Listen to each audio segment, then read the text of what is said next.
সুপ্রিয় শিক্ষার্থী বন্ধুরা, সবাইকে বাংলা সম্ভারের পক্ষ থেকে জানাই স্বাগত।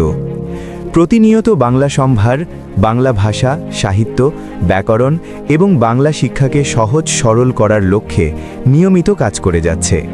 তার ধারাবাহিকতায় বাংলা সম্ভারের আয়োজন সাহিত্য কথন, যেখানে বিভিন্ন শ্রেণীর বাংলা প্রথম পত্রের সাহিত্য অংশের গদ্য ও কবিতা নিয়ে সংক্ষেপে আমরা সহজভাবে আলোচনা করে ব্যাখ্যা দিয়ে থাকি।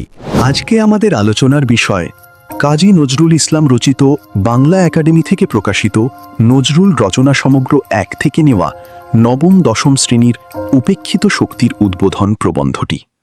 আলোচনা শুরু করার আগে আপনাদের কাছে অনুরোধ, যারা আমাদের চ্যানেলকে এখনও সাবস্ক্রাইব করেন নাই, সাবস্ক্রাইব করে পাশে থাকা বেল আইকনটি বাজিয়ে দিন।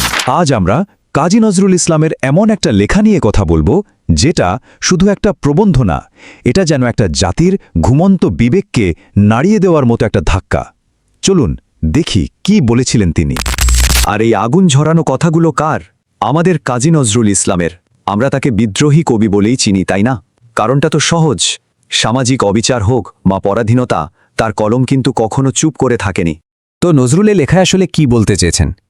কোনো হালকা চালের কথা না, একদম সরাসরি একটা জাতির সবচেয়ে বড়, সবচেয়ে মারাত্মক একটা ভুলের দিকে আঙুল তুলেছেন।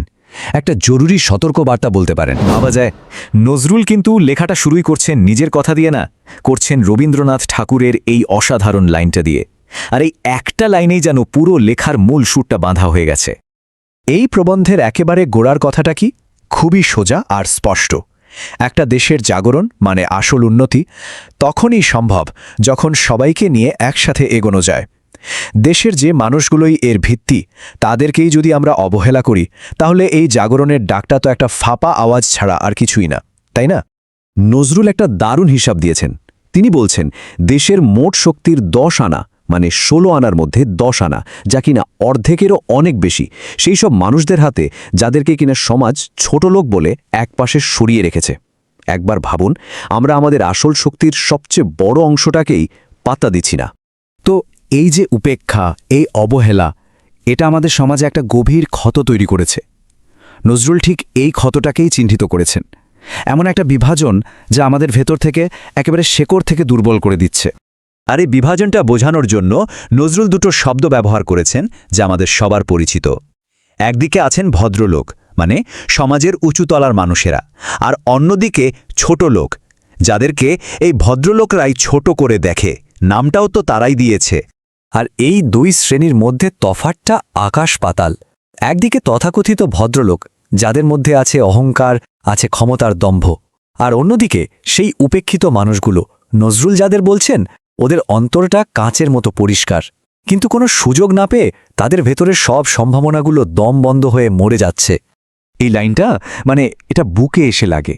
নজরুল বলছেন, বছরের পর বছর ধরে এত ঘৃণা, এত অবহেলা পেতে পেতে কি হয় জানেন? ওই মানুষগুলো নিজেরাই বিশ্বাস করতে শুরু করে যে তারা ছোট। তারা ভুলেই যায় যে আরে সেও তো একজন মানুষ, তারও তো সব অধিকার আছে। এর চেয়ে বড় ট্র্যাজেডি আর কি হতে পারে? তো এর ফল কি দাঁড়াচ্ছে পুরো দেশটার জন্য? নজরুল একদম পরিষ্কার করে বলে দিচ্ছেন, দেশের বেশিরভাগ মানুষকে পেছনের সারিতে ফেলে রেখে গণতন্ত্র বানানোর চেষ্টা করা, এটা ঠিক যেন আকাশে একটা মস্ত বড় প্রাসাদ বানানোর স্বপ্ন দেখার মতো। শুনতে ভালো লাগে, কিন্তু এর তো কোনো ভিত্তিই নেই। কিন্তু নজরুল তো শুধু সমস্যা দেখিয়ে ছেড়ে দেওয়ার মানুষ নন, তিনি সমাধানের কথাও বলেছেন।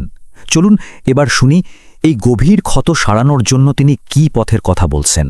এখানে নজরুল শিক্ষিত ওই ভদ্রলোক শ্রেণীকে একটা সরাসরি চ্যালেঞ্জ ছুড়ে দিচ্ছেন।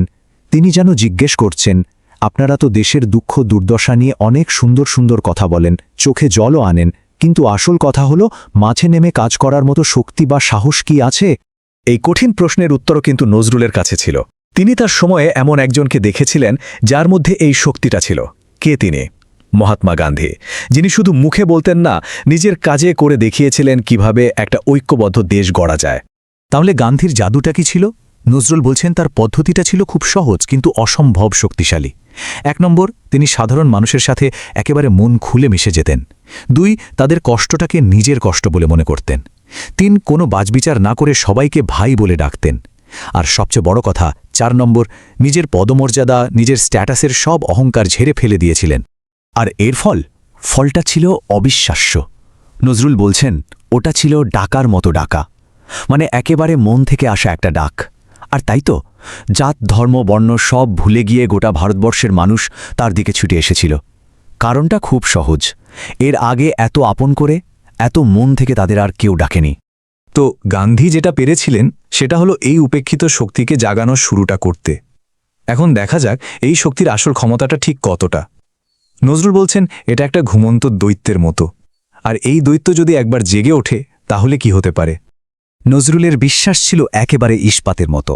তিনি বলছেন, এই যে তথাকথিত ভদ্রলোকেরা ১০০ বছরে যা করতে পারেনি, দেশের এই উপেক্ষিত সাধারণ মানুষগুলো যদি একবার জেগে ওঠে তারা সেটা একদিনে করে দেখাতে পারে।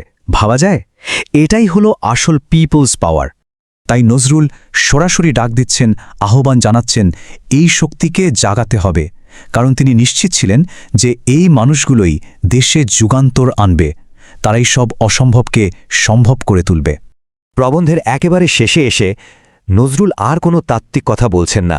তিনি সরাসরি আমাদের আত্মার কাছে একটা আবেদন রাখছেন, একটা নৈতিক প্রশ্ন যা ১০০ বছর পরেও একটুও পুরনো হয়নি। আর সেই প্রশ্নটা হলো, একজন মানুষ হয়ে আরেকজন মানুষকে ঘৃণা করার, তাকে ছোট ভাবার অধিকারটা আমাদের কে দিয়েছে? কোথা থেকে আসে এই অধিকার? নজরুল বলছেন, এটা আত্মার ধর্ম হতে পারে না, কারণ সব আত্মার উৎস তো একটাই। তাই নজরুলের শেষ কথাটা, তার চূড়ান্ত আবেদনটা খুব পরিষ্কার। এই ভাইদের দূরে ঠেলে দিয়ে নয়, তাদের বুকে টেনে নিতে হবে, তাদের আত্মার সাথে নিজের আত্মাকে মেলাতে হবে। আর যেদিন আমরা এটা পারব, তাদের পাশে গিয়ে দাঁড়াবো, সেদিনই আসবে আসল মুক্তি, আসল সম্মান। আর তখন আর থাকবে না কোনো দুঃখ, কোনো দৈন্য, কোনো লজ্জা বা কোনো ক্লেশ। নজরুল যেন এই কথাগুলো দিয়ে সব রকম হীনমন্যতাকে ঝেড়ে ফেলে একটা নতুন দিনের ডাক দিচ্ছেন। আমাদের চ্যানেলের ভিডিও ও আলোচনাগুলো যদি আপনাদের ভালো লাগে তাহলে লাইক ও সাবস্ক্রাইব করতে ভুলবেন না এবং বন্ধুদের মাঝে শেয়ার করুন। ধন্যবাদ।